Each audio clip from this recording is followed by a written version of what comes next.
Narito ang aking eksklusibong pagtutok.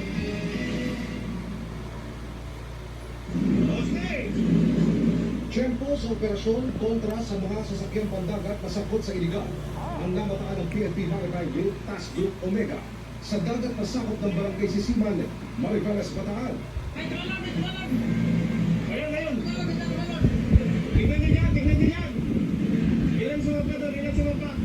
Bago pa man makalapit ang mga pulis, isa sa mga crew ng barko ang lumundag. Pero nakuha pa rin siya sa dagat inaresto kasama ng 4 na iba pang crew ng barko. Isa sa kanila, aksidente umulong na baril ng isang pulis. Tatlong barko, kaso nung nakita yung presensya namin, nagpulasan, at yung isang barko nga dahil sa madilim, pilit pang binabangga yung bangka namin. Dahil doon sa pagkabangga, yung isang pulis namin na natumba, nagkaroon ng accidental firing at yung isang akusado ay tinamaan sa right wing. Isinugod siya sa pagamutan at idineklara ng ligtas.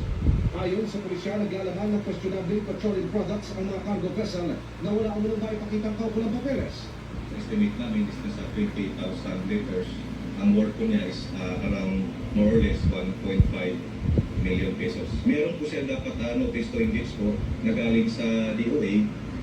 Nakalagay po dun sa notice to engage niya na kung anong barko ang sinasakyan at kung saan dadalhin at kung anong truck ang kakargahan nila.